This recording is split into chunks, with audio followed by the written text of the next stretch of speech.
Podcor, o podcast do Correio do Povo do Paraná. Olá, você nosso audiência aqui da internet, bem-vindo ao nosso Podcor, hoje uma edição especial.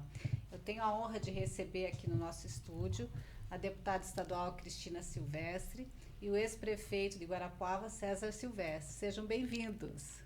Obrigada, Joyce. É um prazer estar aqui participando do Podcor e estar aqui com você em Laranjeiras do Sul. Nós que agradecemos. César, bem-vindo. Faz muito tempo que eu te conheço, muito tempo que eu cobro você para vir nos visitar. Hoje você veio pagar a visita, né? Que bom, eu fico contente de estar aqui, de te reencontrar, né? A gente que tem já uma amizade de muito tempo. Verdade. Teve a oportunidade de acompanhar meu trabalho e eu o teu, né? É verdade. O César, ele é pé quente, ele me incentivou muito a gente criar o Extra Guarapuava, lá em Guarapuava, e nós completamos 13 anos de sobrevivência esse ano e continuamos firme lá. Bom, mas eu queria aproveitar a visita de vocês para a gente conversar um pouco sobre política, sobre legado, vocês que representam uma dupla assim, que aquece o coração de muita gente, né? Porque quando a política passa de pai para filho, de avô para neto, com uma reputação como vocês têm, é motivo de orgulho aí para o povo guarapuavano e de toda Cantu. Como é que é esse legado? Política para vocês é um legado, é uma vocação ou é uma missão, vamos chamar? Eu posso dizer, Joyce, para você que são duas coisas para mim. É vocação, mas é também uma missão. Em primeiro lugar, você tem que ter como vocação.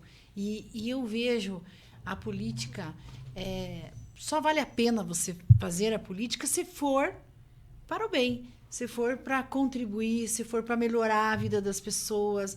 E foi dessa forma que eu levei, né, os meus 3 mandatos, procurando fazer essa boa política, criando projetos importantes, principalmente para a família.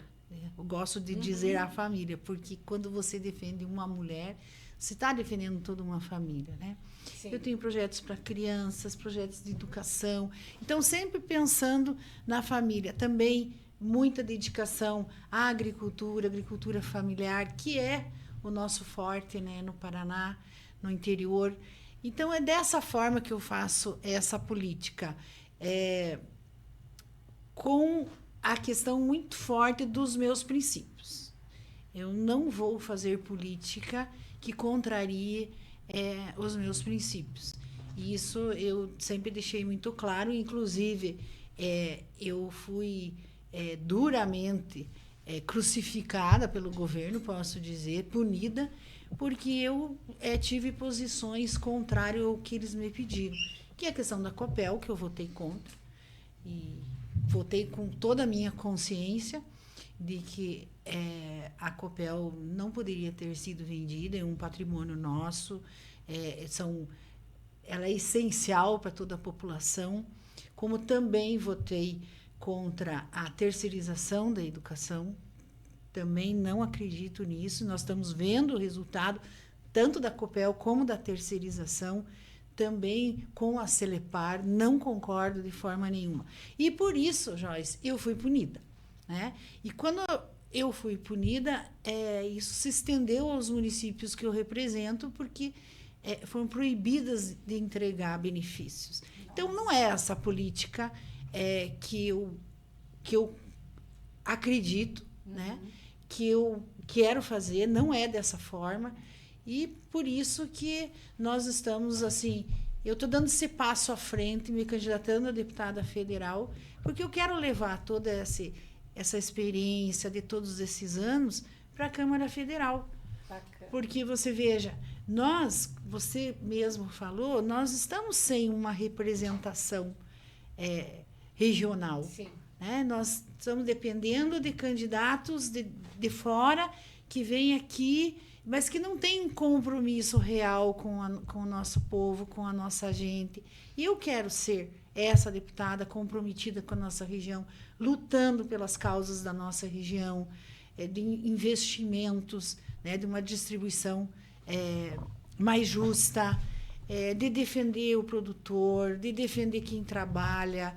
É essa deputada que eu quero estar representando. Muito bem. Eu já quero voltar nos seus projetos, deputada. E você, César, depois descansou 2 anos depois do encerramento do mandato de prefeito. Primeiramente, o que está te motivando a colocar seu nome à disposição e, de certa forma, ocupar esse espaço que hoje é da Cristina? Na verdade, Joyce, parece pouco tempo, parece 2 anos, mas já são 6 anos. Verdade, Né? verdade. 6 anos. Eu fui prefeito até 2020, né? E esse tempo, né, já é um pouquinho longo. A última vez que eu fui candidato vai fazer 10 anos. O tempo passa muito rápido. Eu fiquei fora da política, mas eu não fiquei longe dela. Talvez até essa sensação de que faz pouco tempo, porque eu sempre tive algum envolvimento direto, né? Eu fui presidente estadual do Podemos, e aí, mesmo sem mandato, continuei na ativa e protagonizando a questão partidária. Depois eu fui pré-candidato a governador em 2022, que também, de certa forma, projetou seu nome, projeta, me fez fazer política, né? E depois participando sempre da eleição da mãe, como deputada, até mesmo das eleições municipais aqui da região, não só de Guarapau, mas da região como um todo. Mas eu mesmo fiquei esses 6 anos aí fora, que foram muito bons para mim, pessoalmente, me permitiram ficar mais perto de casa, mais perto da família. Meu pai faleceu um pouquinho antes de eu sair da prefeitura, então também foi um momento importante de reorganizar a questão dos negócios da família, de poder dar um pouco mais de atenção para isso, que é também importante para nós, não é uma coisa que a gente poderia deixar. Mas a vocação para a política é uma coisa que é muito forte. Para mim, é uma coisa que realmente tem muito a ver com o sentido da vida, sabe? São poucas coisas que me realizam como as coisas que a política me permitiram realizar. Até mesmo atividades econômicas, privadas, não me dão o mesmo tipo de sentimento de realização. Então, chegou uma hora que eu me reuni com a minha esposa, conversamos muito sobre isso, cheguei à conclusão que não adianta eu negar essa vocação. Acho que isso tem muito a ver com propósito de vida, o que se, né, aquela coisa assim, que lembrança você quer deixar como tua passagem aqui na Terra. E para mim tem muito a ver com isso, de poder usar das habilidades, da vocação que Deus empresta para a gente, na verdade, né? Para cada um, Ele empresta um talento. Eu acho que, de certa maneira, é usar isso da melhor forma, para cumprir esse propósito da melhor forma, com excelência, podendo mudar a vida das pessoas, fazer diferença na vida das pessoas. E é isso que me traz de volta para a política. Agora, nesse desafio como deputado. Eu acredito que a experiência minha como prefeito nesses 8 anos, e foi uma gestão transformadora, né? Todo mundo que nos assiste agora nesse momento conhece Guarapuava, né? E sabe que Guarapuava é uma cidade que ficou parada no tempo por muitos anos. No período em que nós estivemos na prefeitura, nesses 8 anos, Guarapuava se transformou. A cidade evoluiu em vários aspectos. Destaca um projeto, César. Eu posso citar vários, é difícil citar um, mas são conquistas que foram articuladas pela política, né? Quando a gente entrou, um dos maiores sonhos que a região tinha era ter o seu próprio curso de medicina. Porque todos os nossos municípios, inclusive Guarapuava, inclusive Laranjeiras e os municípios menores ainda mais, tinham dificuldade de atrair médicos para atenção básica. Nossos postinhos de saúde não tinha médico. Abriu o concurso para 15 vagas, preenchia 5. E eu sempre falei, enquanto a gente ficar dependendo de trazer médico de fora, vai acontecer isso, porque eles vêm, passam no concurso, passam numa especialização ou num concurso mais perto de casa, abandonam. E era muito frequente. Vamos resolver o problema na causa. Primeiro, habilitamos Guarapuava no programa Mais Médicos para receber o primeiro curso de medicina privado da Campo Real. Depois fiz uma articulação na época com o reitor, o Aldo Bono, que hoje é o secretário de Ciência e Tecnologia, para o curso de medicina da Unicentro. E hoje saiu mais um. Hoje Guarapuava tem 3. Isso não é solução de um problema de Guarapuava. Se você pesquisar hoje, nesses 3 cursos, mais de 60% a 70% dos alunos são de fora. E na grande maioria são do entorno. Tem muitos daqui de Laranjeiras, de Virmão, de Cantagalo, de Marquinho. A região inteira resolve o Tem problema estudantes regional. que agora estão estudando medicina porque podem, inclusive, se for o caso, ir voltar no mesmo dia, coisa que ficava inviável no passado. Eu posso citar para você o hospital regional, que hoje não atende do jeito que queria por ineficiência da atual gestão. O secretário Beto Preto tem uma visão do hospital, na minha opinião, equivocada, mas ele foi concebido para ser um hospital para dar suporte de falta de UTIs para a região inteira, para dar suporte para as questões de trauma, cirurgias eletivas da região inteira. Hoje ele não faz isso, mas por problema de gestão. Mas está lá, é um legado. Eu posso falar do aeroporto. Nós conseguimos resgatar a aviação comercial depois de décadas de desejo. A gente colocou um voo da Azul para operar. Né? A gente aproximou isso de uma realidade. E aí, em 1 hora, qualquer cidadão de Laranjeiras poderia, Guarapuava, pegar um avião e conectar a qualquer lugar do mundo, porque a partir dali ia para Campinas e de Campinas para o mundo. Então, a gente conseguiu imprimir. Continua operando essa linha? Infelizmente, não, né? Eu tive a notícia que não. Infelizmente, a atual administração não conseguiu segurar essa condição. É uma pena, um retrocesso muito grande, mas, enfim. O fato é que a gente conseguiu imprimir transformações em 8 anos que eram desejos de décadas. Na infraestrutura, quem passa por Guarapuava hoje percebe que a gente conseguiu duplicar todo o perímetro urbano do município, tanto da 277 quanto da 466. O perímetro urbano, né? Que a era 466 em concreto, inclusive. Agora em concreto, e na minha gestão foi todo aquele perímetro ali entre o bairro Charquinho, Primavera e a entrada da Cidade dos Lagos. Né?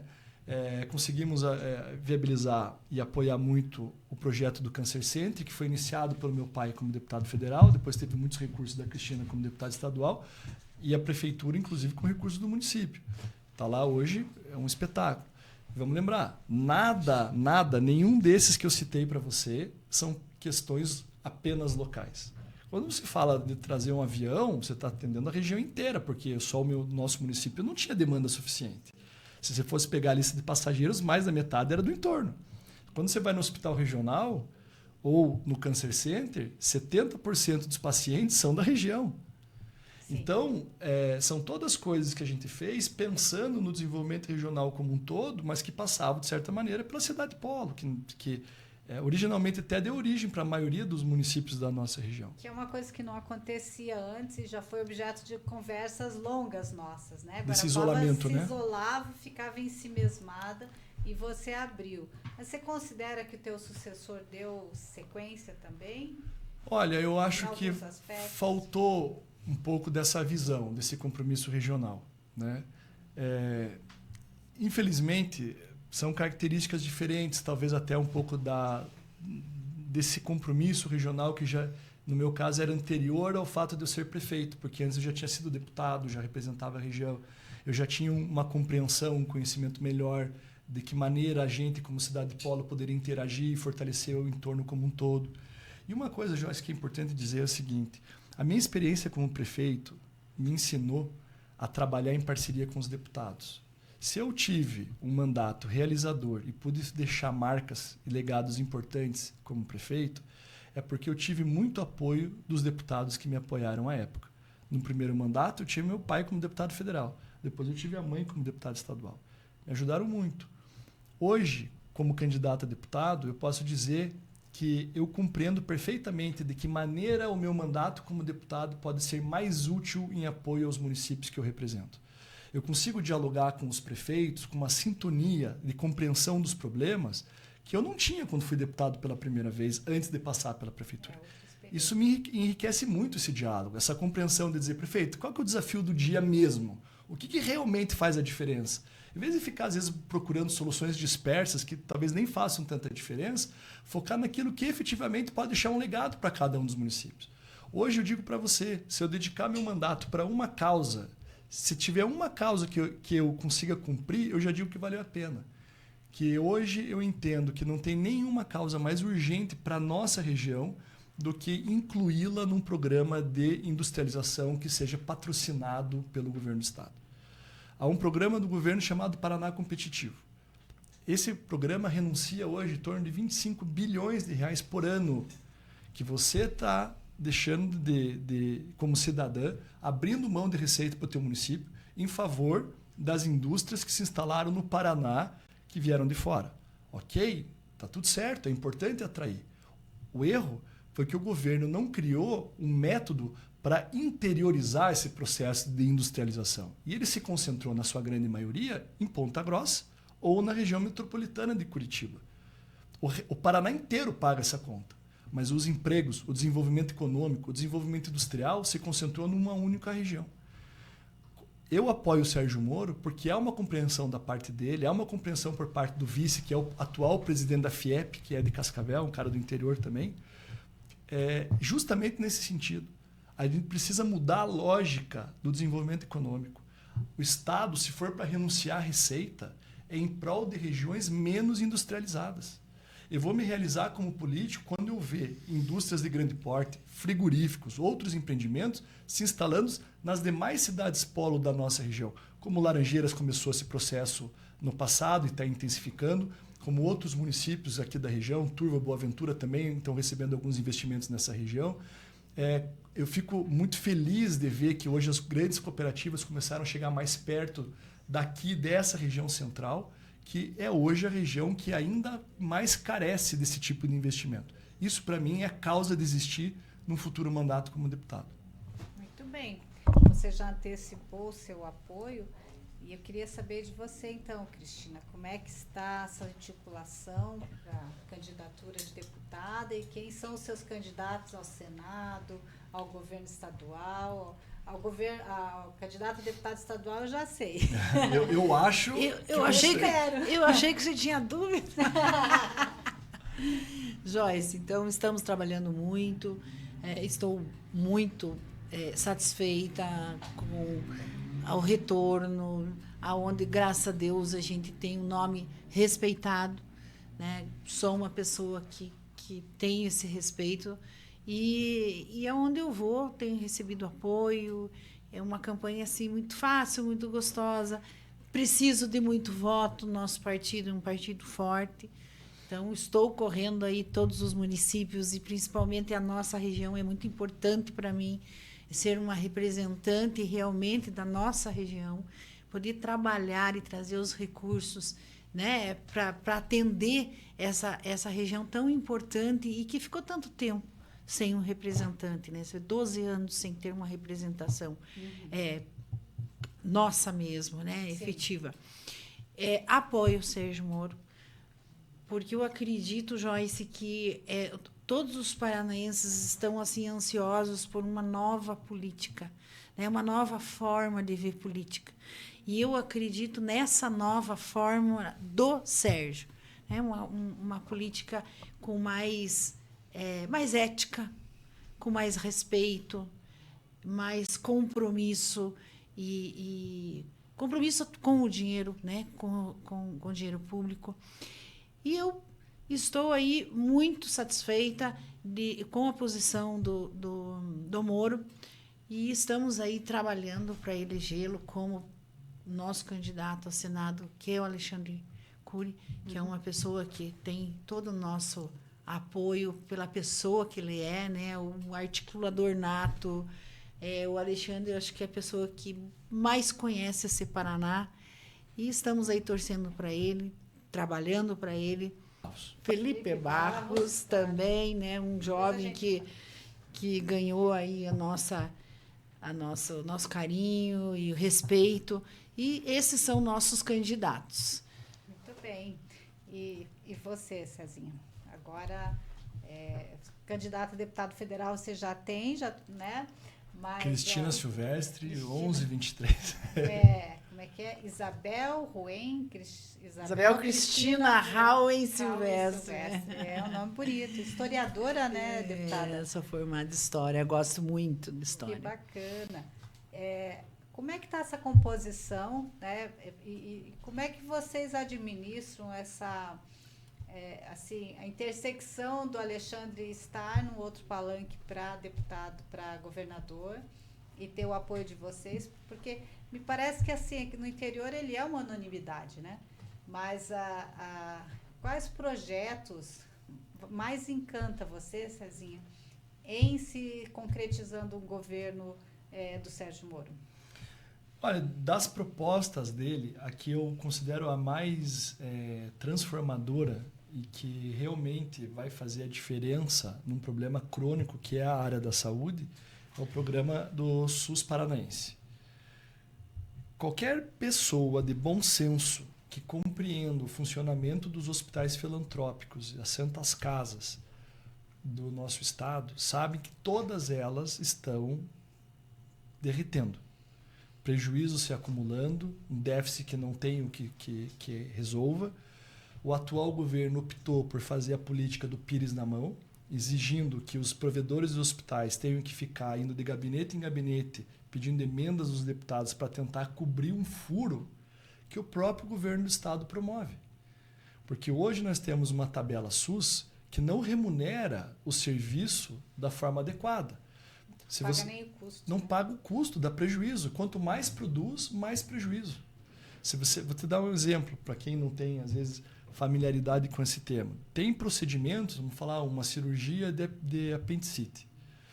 Às vezes a cirurgia custa entre anestesista, kit de instrumentalização que precisa ser depois esterilizada, equipe médica, equipe de enfermagem, hora de centro cirúrgico, vai custar, vou falar hipoteticamente porque não tem esse número preciso, vai custar R$2.000.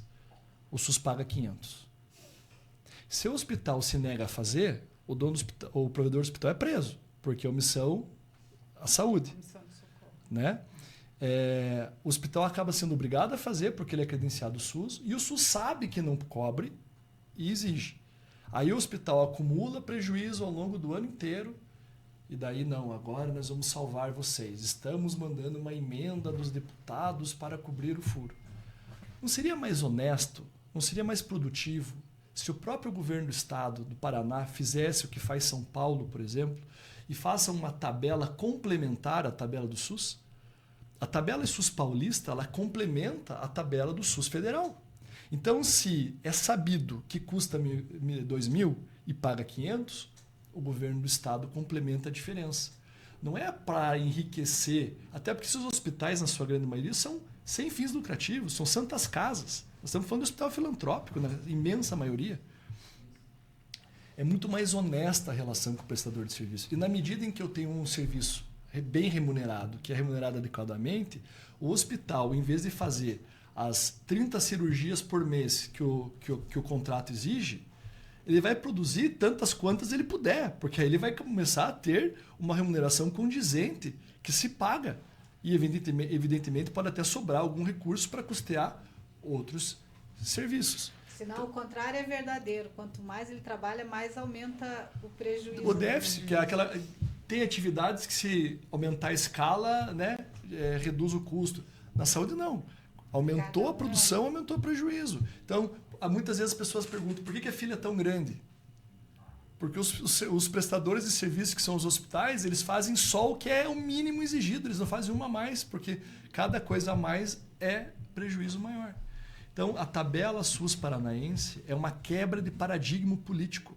Porque vai ter resistência, sim, da própria classe política que está acostumada a vir com aqueles checões das emendas. Só que, na verdade, é isso que aprisiona e atrapalha o fluxo, aumento da produção daquilo que é importante para a população, que é atender melhor, atender mais rápido, fazer cirurgias em prazo menor. E, para fazer isso, precisa ter coragem. Eu não enxergo ninguém na nossa política hoje com mais coragem de quebrar essa aliança política tradicional do que o Sérgio Moro. Eu acho que o homem que teve coragem de enfrentar o que ele enfrentou, o poder como enfrentou, as maiores corporações, os maiores empresários, colocando gente corrupta na cadeia, enfrentando o PCC, enfrentando o Comando Vermelho, quando foi ministro da Justiça, né?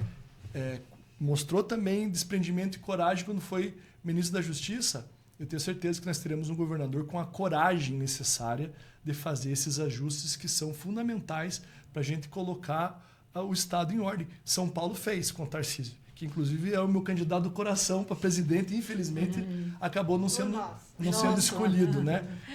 E fez, e quebrou paradigmas. E é possível fazer. E nós vamos fazer se o Sérgio Moro for eleito nosso governador. Você me perguntou dessa aparente conflito entre estar com o Moro e, ao mesmo tempo, com Alexandre Cury. essa é muito mais uma questão de arranjo partidário. Eu gostaria que o Alexandre estivesse conosco, na nossa coligação. Mas ele tinha já seus compromissos com o atual governo, do qual eu não tenho grande simpatia, mas eu também não poderia deixar de apoiar uma pessoa que eu gosto, que eu acredito, que reconheço como o mais habilidoso político do nosso Estado, o que tem a melhor capacidade de articulação que eu conheço, né? E você sabe, eu convivi em Brasília por um bom tempo. Meu pai foi deputado federal, eu trabalhava lá, eu trabalhei dentro do Congresso por mais de 8 anos. Para você ser um parlamentar de destaque, a principal habilidade é a capacidade de articulação. Eu tenho certeza que o Alexandre será um senador brilhante. Do jeito que ele trabalha, a capacidade de trabalho que ele tem, que é uma pessoa que não tem preguiça para nada, né? Corre muito. Tenho certeza que será um gabinete aberto aos prefeitos, a sociedade paranense como um todo que precisa ir até o Congresso por alguma razão. Será um senador presente nos nossos municípios. E não tem nenhum candidato ao Senado hoje que conheça especificamente a nossa região. Estou falando aqui, Cantu, Quiriguaçu, Hemocentro. Nenhum conhece melhor a Cantu e o Hemocentro do que o Alexandre. O Alexandre é o mais votado da Cantu e do Hemocentro há anos. E é o mais votado em reconhecimento aos eleitores do trabalho que ele tem feito, de investimentos importantes em todos os nossos municípios. Então eu tenho sim esse reconhecimento, além do que é meu amigo pessoal, fui colega de faculdade, apoiei ele para vereador quando ele tinha 18 anos de idade, eu tinha também os mesmos 18, somos amigos há muitos anos, e eu me realizo de certa forma em vê-lo chegando onde está chegando e acho que é muito merecedor, então para mim não tem conflito nenhum. Muito bom. Vocês falaram, e assim como o Alexandre, acho que vocês dois são profundos conhecedores da Cantu. Sim. E agora deixar um pouco Guarapuava de lado, porque ela já vai estar bem servida e vocês já têm lá o espaço. Mas falando aqui da Cantu Quiriguaçu, onde a gente tem mais de 100 candidatos que fizeram votos para deputado federal na última eleição, e também eu acho que mais do que isso até para estadual. Qual é o compromisso com a representação política da região? Eu sei que a Cristina atende vários municípios aqui da Cantu. O César estava fora do poder nesses últimos anos, mas o que a gente pode esperar de vocês? Você já falou do projeto de industrialização, confesso que aquece meu coração, porque quando a gente fala de desenvolvimento econômico, ele perpassa, depende dele e todos os outros, né? Mas esse profundo conhecimento, o que falta para Cantu sair do discurso de, 20 anos que nós somos a segunda região mais deprimida do estado? Eu acho que passa por esse compromisso real de incentivar os investimentos se alocarem aqui. É uma equação que ela não é tão difícil de entender. Se eu tenho uma renúncia fiscal em favor de uma determinada empresa que vem para o Estado, hoje o governo ele abre mão dessa receita. De forma bem objetiva, é importante as pessoas entenderem o seguinte: o que é renúncia? Quando vem uma indústria de fora, de outro país, e diz assim, eu quero me instalar no Paraná. Nesse primeiro momento, o Paraná está brigando com outros estados. Porque ela vem para o Paraná, negocia aqui, vai para São Paulo, vai para Santa Catarina, e ela vem com a mesma proposta, diz, quem de vocês me dá a melhor condição? Beleza, o Paraná conquista. Só que hoje o Paraná faz o seguinte, tanto faz se ela se instala em Curitiba, que já é altamente industrializada, ou em Laranjeiras do Sul, ela dá o mesmo incentivo. E isso está errado. A lógica, na minha visão, e eu defendo isso há muito tempo, inclusive quando fui candidato a governador lá atrás, é que se o Estado tem uma política de incentivo, ela deveria incentivar as regiões mais industrializadas numa proporção inferior a quando essa indústria se interessa em se instalar numa região menos industrializada. Por que a região é menos industrializada? Porque ela está mais longe do porto, porque ela está mais longe do grande centro de consumo, eventualmente ela está com uma logística um pouco inferior. De Curitiba para cá, nós estamos falando de 5 praças de pedágio a mais, evidente que isso vai impactar no frete. Então, a indústria pensa, ela não deixa de vir para Laranjeiras porque ela não gosta de Laranjeiras. É porque Laranjeiras custa mais caro. E se nós estamos falando de incentivo, nós estamos falando de dinheiro. Então, se eu dou X incentivos para uma região já industrializada, que é muito mais barata, é evidente que eu tenho que dar um incentivo maior para ela interiorizar esse investimento. E aí nós estamos falando de política industrial. É política de desenvolvimento regional. É isso que falta. E isso falta algum tempo. E eu vou dizer para você, quando fui candidato a governador, eu dizia que o Paraná precisava de um governador do interior que entendesse a dor de quem vê os amigos, vê os filhos saindo da cidade que gosta de morar, se obrigando a morar na cidade grande por buscar oportunidade de trabalho. Eles não sabem o que é essa dor. Eles não entendem isso. Para eles é muito natural que tudo caia no entorno deles. Então, só alguém que entende isso talvez reverta. Eu acho que nós estamos perto. O vice-governador do Moro, o atual presidente da FIEP, ele é um cara de Cascavel, uma região que tem um nível de industrialização alto por empreendedores locais. Recebeu muito pouco investimento de fora. Né? Sente a mesma dor. Sabe a dificuldade que é você ser um polo econômico desenvolvido com pedágio caro, com pista simples, com frete caro, como eles enfrentam. Eles enfrentam a mesma dor que a nossa. Então eu acredito muito que a gente está muito perto de mudar esse eixo, mudar esse viés. Eu entendo que é parte muito disso. Por que a nossa região é mais deprimida, como você falou, economicamente? Porque gera menos riqueza. É uma região que ele não entrou no ciclo desse desenvolvimento regional que outras regiões tiveram, por uma série de razões, vem até histórica, da nossa questão fundiária, das áreas nossas serem maiores, da distribuição fundiária ela acabar concentrando muita renda, e isso é ruim muitas vezes para a circulação do capital, mas aos poucos isso está mudando. E a gente tem que incentivar esse processo. Quando, por exemplo, Laranjeiras conquistou investimento aqui na área de industrialização e produção de suínos, que não existia até então, isso é uma grande notícia, porque nós vamos começar a ter um ciclo benéfico de mais empreendimentos saindo aqui nos outros municípios do entorno, esse dinheiro ficando por aqui. E isso tem que ser intensificado. Outro ponto é melhorar a infraestrutura.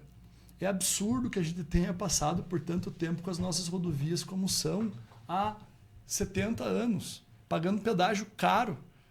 Apesar de todas as promessas que a gente ia ter pedágio pela metade com pista duplicada, que até agora não saíram, né? Vamos lembrar que o candidato... Eu não quero ficar entrando nessa seara, mas é frustrante para todos nós o que a gente está passando. Então, também priorizar de forma rápida a melhora dessa infraestrutura.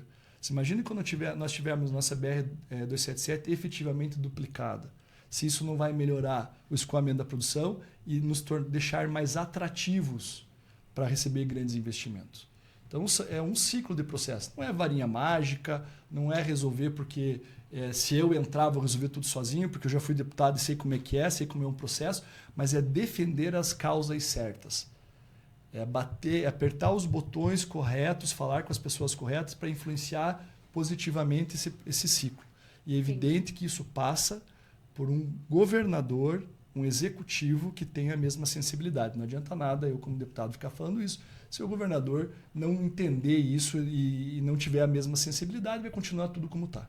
Mas vamos concordar que se tiver um grilo falante todo dia pedindo pela região, é diferente do que quando eu estou passando de helicóptero por Exatamente. aqui, né? E que conhece a região. Exato. A gente conhece, somos produtores rurais daqui da região, a gente está na atividade aqui, a gente passa as mesmas dificuldades. Quando chove granizo aqui, a gente sofre junto. Quando falta chuva aqui, a gente sofre junto. Quando as estradas estão ruins, nós ficamos presos na mesma estrada por horas, com os mesmos problemas. Então, assim, o fato da gente ser da região é a sensibilidade, é o dia a dia. A gente está respirando o mesmo ar. Muito bem. Cristina, e em Brasília, como é que você pode reverberar as questões que o Cezinha já falou, ou outras, notadamente novos cursos aí para a Universidade Federal, ou aquilo que vale? Como é que você vê essa representação da região no Congresso? Joyce, eu quero levar a Brasília essa experiência que eu já tenho desses 3 mandatos que eu adquiri, né? Quero estar lutando em Brasília por uma melhor distribuição dos recursos, Isso eu acho muito importante. Rever o Pacto Federativo. Exatamente. Fortalecer os nossos municípios, né? E fortalecimento da nossa região, como muito bem o César falou. Quero estar lá participando disso. Outra coisa importante é ampliar os recursos da saúde, né?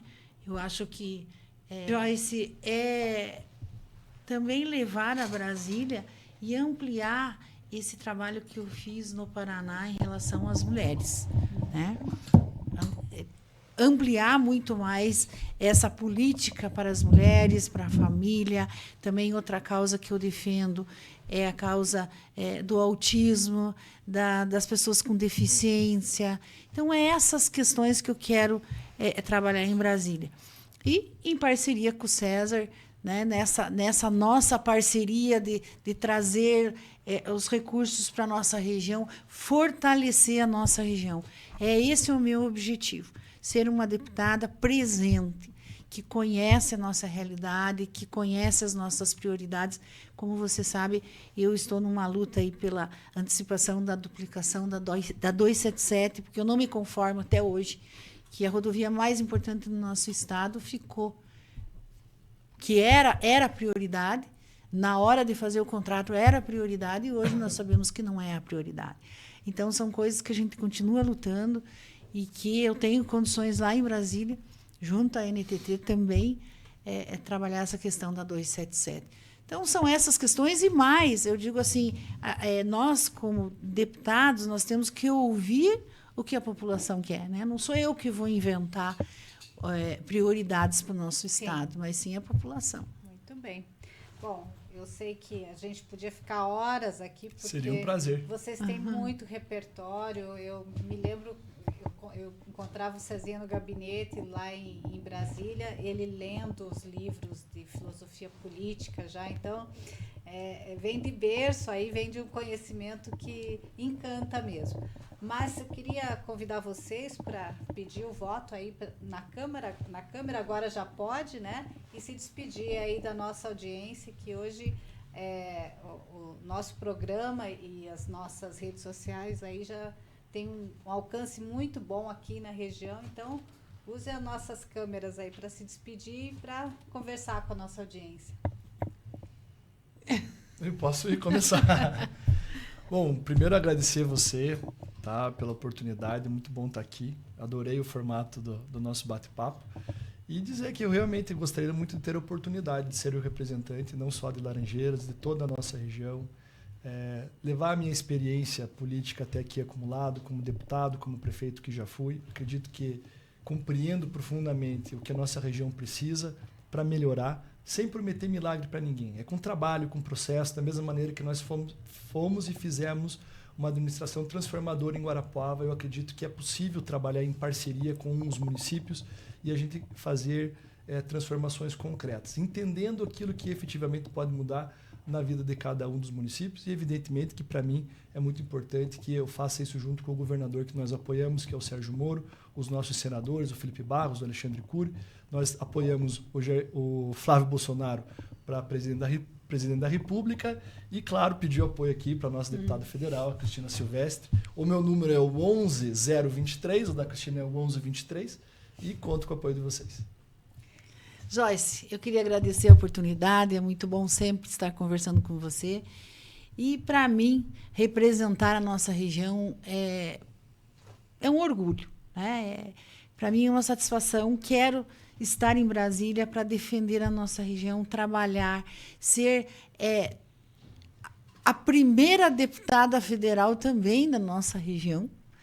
E ter essa coragem da mulher, mas sem perder a sensibilidade feminina e ter posições corretas, nunca perder os teus ideais, nunca perder aquilo que você acredita e defendendo com coragem e com a nossa simplicidade do interior, mas estar sempre presente e sabendo o que o nosso povo precisa realmente. Muito bem. Lógico, pedir voto, né? Quero pedir com muito carinho e será para mim um prazer representar essa região tão importante que é a nossa essa nossa região da Cantu. Cristina Silvestre, 1123. E o César Filho, 11023 para deputado estadual. E governador Sérgio Moro. Boa sorte para vocês. Obrigado. Agradeço mais uma vez a confiança. São sempre bem-vindos aqui na nossa casa. E para a nossa audiência, um grande agradecimento e até semana que vem. Obrigada. Muito bem.